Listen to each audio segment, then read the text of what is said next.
So, Ms. Deepa, thank you all the stakeholders of this event and especially the resource persons that I had the privilege of enjoying since yesterday. I really enjoyed all of you, and I'm absolutely sure that what I have to contribute at the last session will definitely not do justice to in comparison to what I have listened to, but still I'll do my duty. So what I'll do here is I'll recount a number of stories that I have heard, and these stories are not necessarily specific to the region that I come from, that is Odisha, but are spread across India. The stories come from mythology. And I will also recount a number of stories and theories about that we have heard in us, that we have read in our syllabus. And at the end of my session, I'll try to make a very small, if I may call it intervention, but I'm sure it is not because already a lot has been written. But I'll try to say that, okay, how does one particular worldview produce one particular story and the other worldview produces the other kind of stories? So let me first begin with the commonsensical definition of tragedy. Okay, we have all heard this word tragedy, and we know that it was Aristotle who defined tragedy first, then A.C. Bradley in the context of William Shakespeare, then Friedrich Nietzsche, then we have Arthur Miller in the modern times. But what is the commonsensical definition of tragedy? What do we mean by tragedy when we use that in a common parlance? It may indicate a sad incident, something that we do not want to happen, something in which innocent people are punished, something in which something that we bemoan. For example, a train accident is a tragic incident in common conversation. The Bhopal gas tragedy also reminds us of this horrendous event in which thousands of people who were totally unaware of the kind of emission of the poisonous gas, and they succumb to death. Now, that is a commonsensical understanding of tragedy, and let us stick with that. Let us stick with the idea that a tragedy is a tale at the end of which the protagonist dies, or somebody dies, or the people that we love die.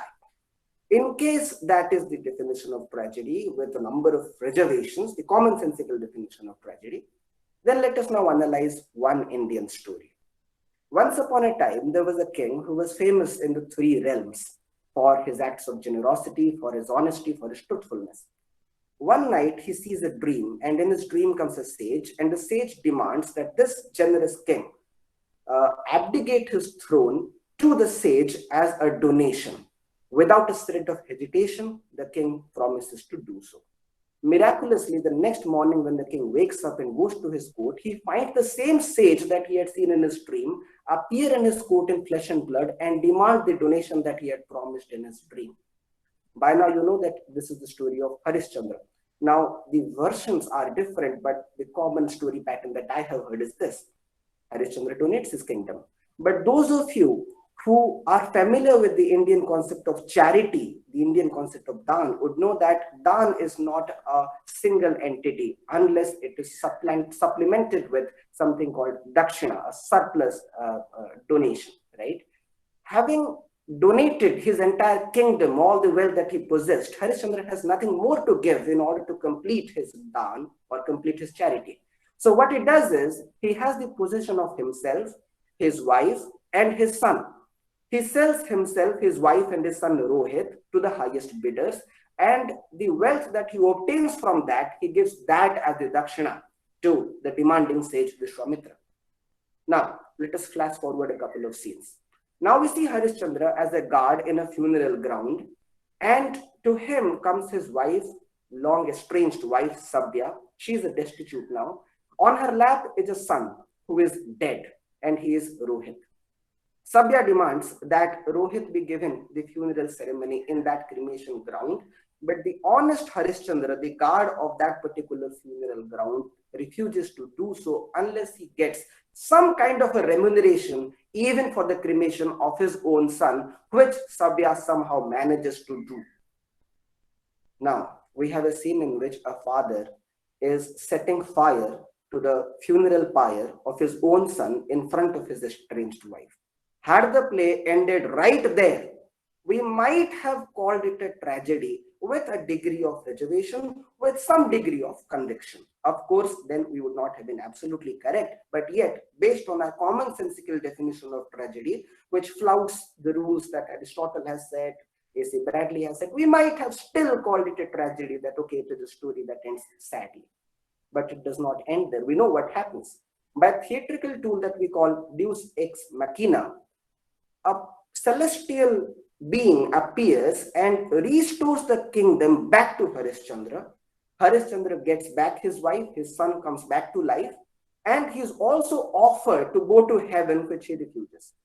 Now, what you see here is that the Indian hero, this Harishchandra, by following the path of righteousness, by following the path of honesty, goes through trials and tribulations, but eventually comes out victorious, which is a significant difference when you compare similar characters from the Western narratives. And now I would like to say that these Western narratives are basically the product of a tragic worldview. When I say that they are products of a tragic worldview, I don't mean that tragedy is the only forms of art, at least in the field of theater, that they have produced. No, they have produced comedies, pastorals, social plays, theater of absurd, so on and so forth. Various genres of literature they have produced, but they stem from one particular tragic worldview in which the world is seen as a chaotic place in which anybody who raises arms against either the order that is established, which is Apollonian, or the chaos that is Dionysian, he or she is bound to be punished. But while raising arms against that particular insurmountable destiny, the hero gets his tragic character or her tragic character.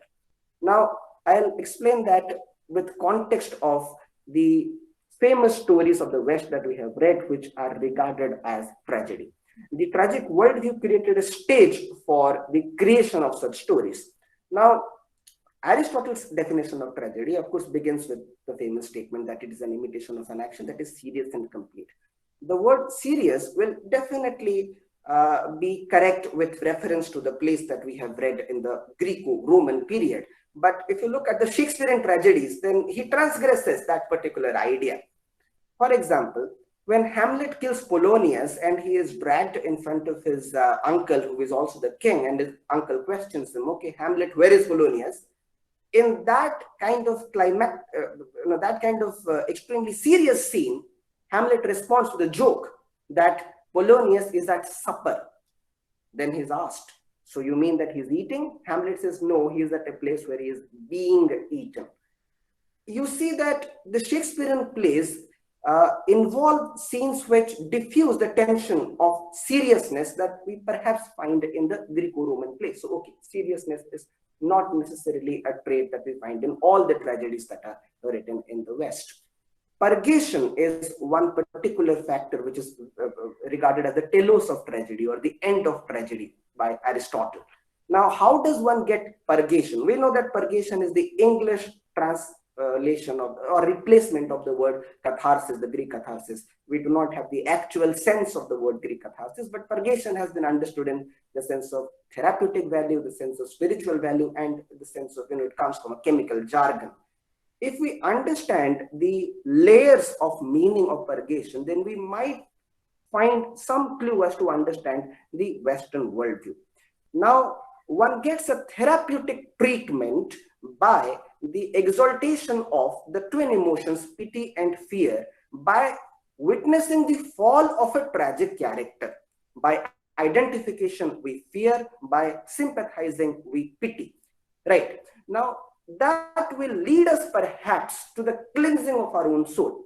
In case we study Terry Eagleton in his book, The Sweet Violence, the Idea of a Tragic. Now, Terry Eagleton says that our identification with any tragic character, it doesn't come from any masochistic pleasure of seeing the other person die, but comes from our own inherent drive, suicidal tendencies of going back to the womb or return of the womb. Perhaps the human beings, frail as they are, conceived as the product of the original sin, find death attractive, at least the Western world suggests us, And therefore they find in the fall of a great character and a return to the womb, a return to the chaos from which they came. Friedrich Nietzsche, in his book The Birth of Tragedy from the Spirit of Music, also tells us that tragedy was a response to a kind of pessimism that had set in the Greco-Roman period, and they brought in a particular art form in which they combined both the Dionysian and the Apollonian order, and the confrontation between the Dionysian and the Apollonian order provided them a kind of existential solution to the pessimism of staying at a world which is absolutely immoral. Now, how is it absolutely immoral? Immoral in this, not immoral actually, amoral, in the sense that the gods, the deities are also lifelike, are also human, the pagan, the Greek deities, and they do not uphold one particular virtue, or rather they help the conniving individuals in their pursuit of goods. So perhaps tragedy was a solution to that kind of an existential crisis, according to Friedrich Nietzsche.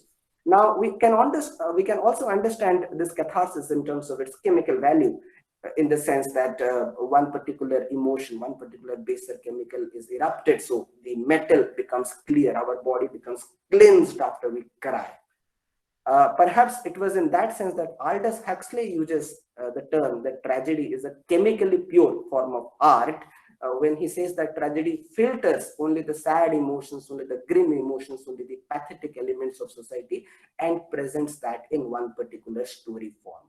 Now, in all this definition, we find that there is pleasure to be derived by pain, by the pain of a character who we may identify with, and in the fall of the character, we see our own fall and we seem to enjoy that. This comes from a worldview and gets represented in various forms of art, the highest form, of course, being tragedy. Now, when it translates itself as an epic, then we have Milton's Paradise Lost. So what do we see? It begins with the fall of Satan and it ends with the fall of Adam and Eve for disobeying the order or the diktat of the Christian God. Now, what kind of a person is disgraced, and why do we identify with that person? Why do we identify with the person who falls? We find that the Western worldview regards this individual as somebody who is originally flawed and therefore is liable to protest, and every protest, even though is glorified, is seen as a sign of challenging the status quo, and it has to end with punishment. Therefore, perhaps the Christian God, the authority which banished Satan, was the first, let's say, headmaster or vice chancellor who rusticated one student, and we know that that Satan was the archangel or the best student, right? The disobedient disciple. And so Adam and Eve, when they disobeyed, the only one commandment that their Father God had given them, okay, do not eat the fruit of this particular tree, then despite anything else that they might have done, they are also banished. So perhaps that was the first rustication from any place of learning that happened there. And we identify with that, and therefore we derive pleasure from that. And therefore, the Christian God that we find is also somebody who sacrifices himself, and his body becomes the source of food and succor for his disciples to partake. The fall of a great man, the death of the individual, is necessary for the sustenance of humanity, and that sacrifice is honored. That sacrifice is privileged. That sacrifice is, of course, glorified, but the sacrifice is necessary. Now, that is the Western worldview. We see the hero as somebody who challenges the norm. Now, let us come back to the Indian worldview. Here we find the hero who conforms to the norm, one who follows the path of stated virtue. Of course, virtue is again a value, not a value neutral term, and we may understand different things by the same word, but then their idea of virtue or their idea of dharma is something that they uphold in high esteem. And in case someone follows the path of righteousness, then there is absolutely nothing that can ultimately lead them to an unhappy ending, even though their path is strewn with thorns, even though they have to face a number of trials and tribulations, go through ordeals, a kind of crucible of sort, a kind of purgatory of sort, but then ultimately they will come out victorious. And that is the dominant worldview that appears in the mythological tales that are percolated across the country up to the medieval period. And one particular example of that, the most fitting example of that, I find in a scene of Mahabharata. Now, this was the attempted disrobing of Draupadi, the body of the female at the site of cultural contestation. Now, what happens there? Draupadi had absolutely no stake in the game of dice in which the Kauravas and the Pandavas engaged. She was at her own house, at her own room. Now she is dragged into that Kuru Sabha, that court of the Kauravas, and there she is being attempted, and Dushasana tries to disrobe her. At that time, her 5 husbands, who are world-renowned warriors, right? One of them is the greatest archer. Of course, we know the story of Ekalavi. One of them is a greatest mace fighter, so on and so forth. But all of them are complicit in the act of disrobing of Draupadi. We also find Bhishma Pitama there, Dhritarashtra there, and Draupadi makes a case that how are they justified in betting me? I don't constitute a property. Remember what Harishchandra had done. He had also sold his wife and his son, and he was justified in doing so. And Draupadi questions that. And when she does that, then Bhishma and Dhritarashtra are also silent. And there are 100 mighty brothers, and one of them is trying to disrobe her.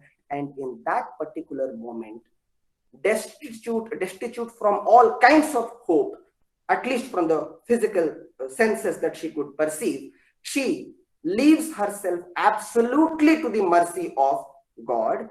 And miraculously, again like a deus ex machina, Krishna appears not perhaps in the court, but somehow through a magic realistic aura, and supplies an endless supply of clothes to Draupadi, by which her honor is intact.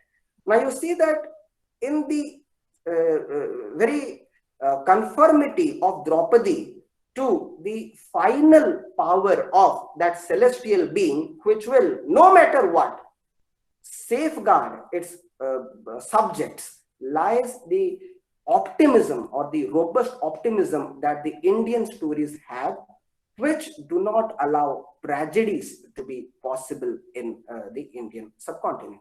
And that is why, even though Prahlad, in his fight against his own father, goes through tribulations, in the sense is thrown from a cliff, is merged in water, is fed poisonous food, but eventually he has to appear successful. Eventually he has to be accepted by his God. And so does the story of Ram, and so does unfold the story of Rama, and so does unfold the story of Mahabharata. Even though the 5 brothers roam around from town to town, from village to village in their exile, ultimately they will be victorious. Ultimately Ram will be victorious, and that particular optimism in the faith in following the rules, in following the righteousness, lies the seed of the Indian hero. And that Indian hero, therefore, is regarded not as somebody who is flawed, not as somebody who has a hamartia, but the Indian hero is one who follows the rules. And in case you don't follow the rule, then you are not the hero in the traditional sense of the Indian stories. This particular sense could also be found in one particular dictum that we have. It's a very small dictum, Satyameva Jayate. It is never Satyamevi Jayate. It is always Satyameva Jayate. The truth always triumphs. It may have a number of problems on its way, but eventually it will come out victorious. This particular sense is also encapsulated in one of the verses that we have often heard, Yada Yada Hi Dharmasya, right? I mean, whenever there is a decline of righteousness, whenever there is a rise of evil, in order to destroy the evildoers, in order to safeguard those who are meritorious, Sambhavami Yuga Yuga will come to be era after era, and in the faith, in the incarnation of a celestial being in form of a human being who will come at the last moment in order to safeguard the person who is following her dharma but yet is facing tribulations, lies the crux of the Indian hero. And that is why we don't have tragedies. this particular tendency is not only limited to the mythological stories that we have read, but has also percolated to our popular movies, to our popular forms of entertainment. Now, if you see, Indian movies do not like the heroes to die at the end. In case the hero dies, then there must be another hero, another character with whom we will perhaps identify. And in identification with that character, the torch of truth will continue burning, will keep burning. It will never be extinguished. This particular idea could also be linked to the notion of time in the West and in the East. Now, you see that when the Western idea of the fall of the man manifests itself in a historical sense, then we have history as the kind of project, as the kind of waiting which will end at the day of the apocalypse, at the day of the judgment, on the day of the Qayamat, the kingdom of heaven, that, okay, finally all people will die. I mean, the story will be complete on the day we die, right? This particular historical sense, in case we transplant that into India, and how do we conceive time, then the mythological view of time was circular. What happens in our consciousness of time? First there is Satyayug, then Tretayug, then Dwapar, and finally Kali, which is supposed to be the era where we are living in. And after this particular era also reaches the point of its maximum expansion, again the Satyayug will start, will begin, will commence. So it is circular in nature. And that is why we believe that what we have heard in, again, the Western poem, that if winter comes, can spring be far behind? Rather, winter is the harbinger of spring in the Indian context. We do not allow a hero to protest against what is existing as the codification, which we call dharma, but to follow that. When the Western narratives influence, let's say, the other discourses, let's say the discourses between the master and slave in terms of colonization, then we also find a repetition of that particular tragic trope. What do we see in Things Fall Apart? Again, a tragic hero, Okonkwo, who committed the most heinous thing that he could have committed, and that is committing suicide.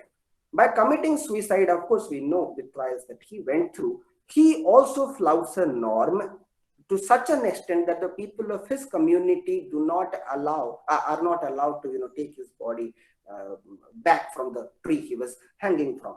When you read the story of Oronoko by Afra Ben, then you will also see the story of a virtuous hero, a slave who was not at all affected when his body was hacked to pieces and he was smoking a cigar in royal abandon.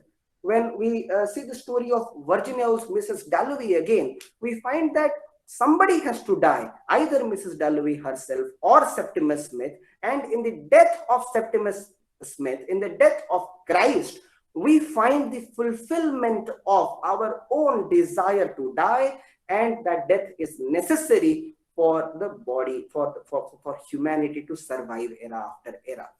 The Indian stories, on the other hand, do not believe in that. Ultimately, somehow or the other, somebody comes to our rescue. And that is why in the movie Sholay, when Jai dies, we know that, okay, Viru is there, he will take revenge. And that is why a movie like Titanic is perhaps not possible in the Indian context, because we will not like our Jack to die at the end, but we would like him to survive somehow or the other, so that he could save Rose and he would come at the end of the movie. The way we have inculcated a messianic culture, looking forward to our hero who will come year after year, and that hero comes in form of our political leaders. That hero comes in form of our cine stars. For example, when we see the movies of the South, you know that, okay, in case Amarendra Bahubali dies, then his son will come and he will rescue us. But nobody except him can rescue us. That is why we see in many movies where the hero is shot, the hero will survive, or somehow or the other, by some kind of a strange coincidence, he will come at the end. This particular insistence on the messianic culture, this particular insistence on waiting for somebody to save us, a supernatural being, a celestial being, somebody who could take a human form, perhaps prevents individual action. Does it? Well, that is the question with which I would like to end my session here. Thank you.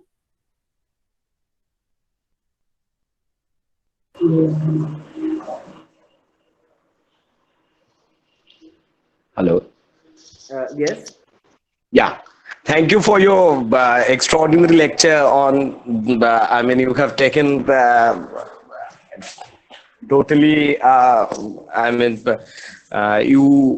Your views on. I mean, totally. You have just turned the entire narrative upside down on the concept of hero, which is very good and very, thought provoking. I have a few questions for you. Dr. Debakriti Pal, who is an assistant professor in Narayan Mahavidyalaya, Jayaprakash University, asks you, can it be said that in Indian drama or tragedy, if any in the Aristotelian sense of the term, hamartia and peripetia are different from Western tragedy? Thank you, Devabriti, for this very interesting question. I was thinking of talking about hamartia. Our traditional understanding of hamartia was a kind of flaw that is inherent to the character for which the character is punished, right? And we believe that we had these terms. For example, hubris was the reason Oedipus actually killed his father and got married to his mother, or the vaulting ambition for Macbeth, or procrastination for Hamlet. Arthur Miller, in his essay The Tragedy and the Common Man, deconstructs this very idea of tragic flaw. He says that those who are flawless are the common people like you and me. Those who, I mean, not you, sorry, I mean, the common people who do not flout the norm, those who obey what they are asked to obey. The flaw or the tragic hamartia is part of the essential part of a tragic character, something that is necessary, without which a tragic character will not come to be, right? So therefore he deconstructs that the tragic characters have any flaw to begin with. Now, if you examine Hamlet, we say that Hamlet procrastinated, but did he actually?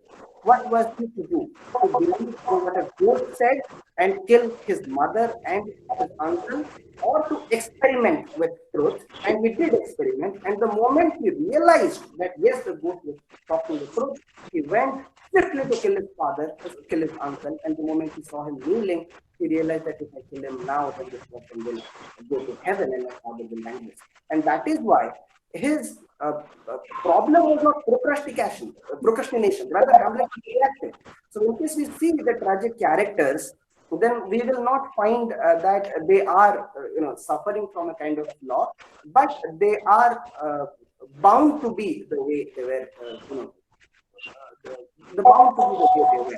Now, the second question that you said is peripetia. It is, sorry. I think Hello, who's this? Kindly, Salon, kindly mute your mic. See, peripetia is understood as the reversal of fortune, and anagnorisis leads to peripetia, right? Now, this reversal of fortune has also been understood in the sense of Gustav's triangle, Frederick Gustav's triangle. So, in which there is a rising action. So, there is first an exposition, then rising action, then climax. Here comes anagnorisis, and here comes peripetia, and from there the falling action begins, and then finally we have a catastrophe. In India, I would say that the peripetia happens at the end. The peripetia happens finally when the hero has lost all hope. At that moment, that hero is again rewarded for his upholding of justice. And again, I can give an example from a story of Karna. One, this story resembles the Abrahamic story also. We know some of the stories are related. When Krishna comes to his house and asks him food, and he says that you should give me the flesh of your son. Karna does that without hesitation, and when the food comes, Krishna partakes the food, and he says that call your son. At that moment happens peripetia, because at that moment Karna is like, I cannot call my son. He is there in front of the dinner table. And Krishna says that still you call him and then he comes. So at the last moment, the fortune is reversed. So in the Indian story, you see not a triangle, but a kind of wave form, which moves up, down, and finally takes a graphical turn, vertical turn towards, upward, in the upward direction.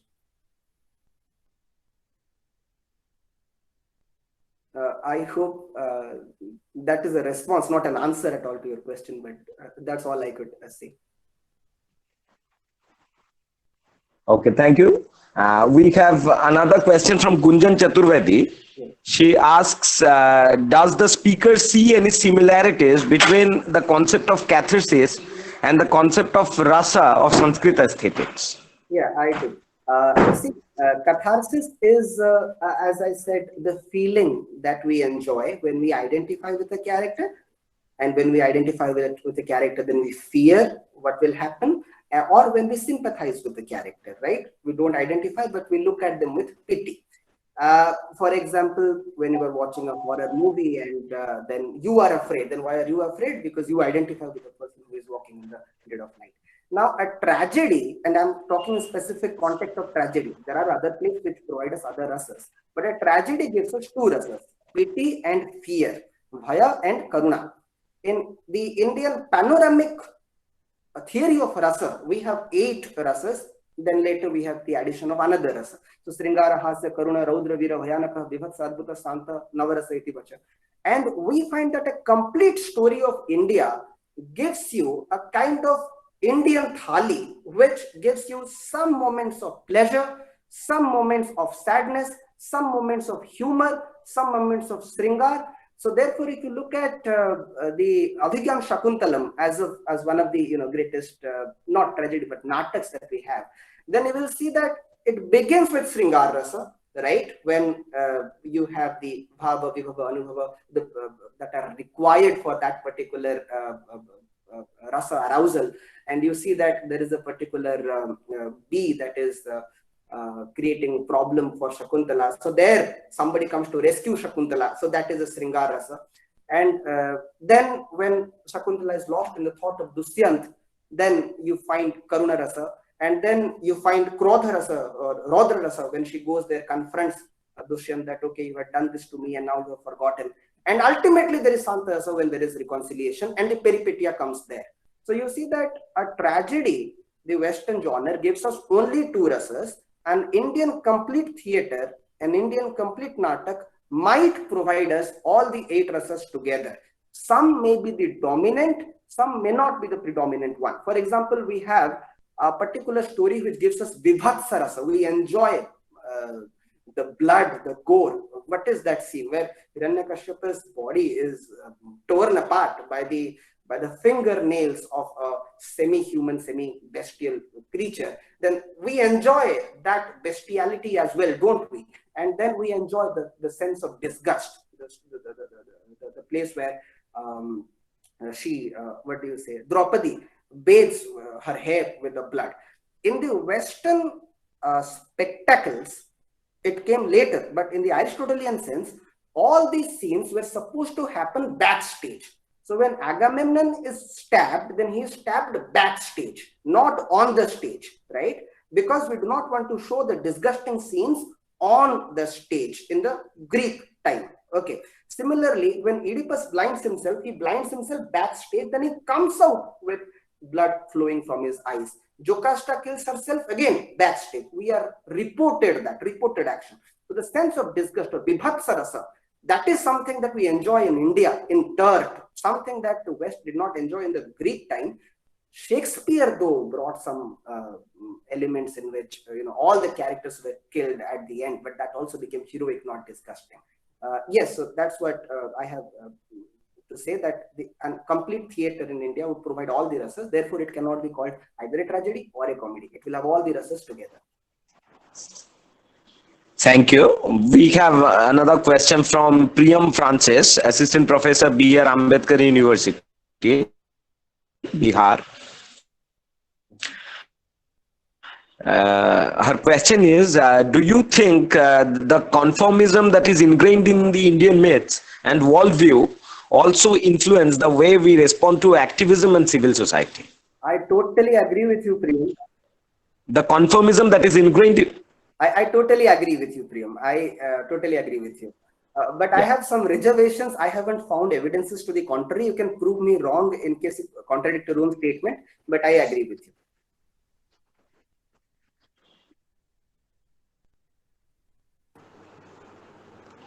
Dr. Shatakshi BRABU University, having a richer essence, does Indian literature fear identity crisis in a world which is obsessed with the Western literature? We don't need to go to the world. I think that the reason I took this topic here also tells you the sense of anxiety that I, as a person, had with reference to this topic. Why would I use the word tragic while I'm trying to say that Indian stories are not tragic? Why will I use untragic? That means I am also relating this counter narrative of the Indian stories in deference to, but again. Derrida would say, in not difference to the Western theory of tragedy. So therefore, yes, you are also right that we feel identity crisis, but identity crisis is part of our being. The sense of paranoia is part of an individual being. We identify ourselves always in difference, and therefore, at a time when the globe is becoming widened and accessible to us in ways that were not possible earlier, we are bound to identify ourselves also by kind of identification with something, which when we will do, we'll find that, okay, we were not that. So yes, you are right that we feel a kind of identity crisis. We don't even have to go to the world outside. In our own worlds also, in the academia also, we feel identity crisis. In English department also. In case I were to write something on Indian literature, in case it is not available in English, I might perhaps think twice. Will it help me in terms of my academic goals, in terms of my academic career? G.N. Davy found out a way of this existential crisis. He left his job at MSU Baroda and started People's Survey of India, and he started working on the literatures of India, the contemporary literatures of India, not the Sanskrit distant in past, not the English distant in space, but the English, but the Odia, Bengali, the tribal languages that are being spoken now. So he found the solution to the identity crisis by leaving his job altogether. So yeah, we are living in that crisis.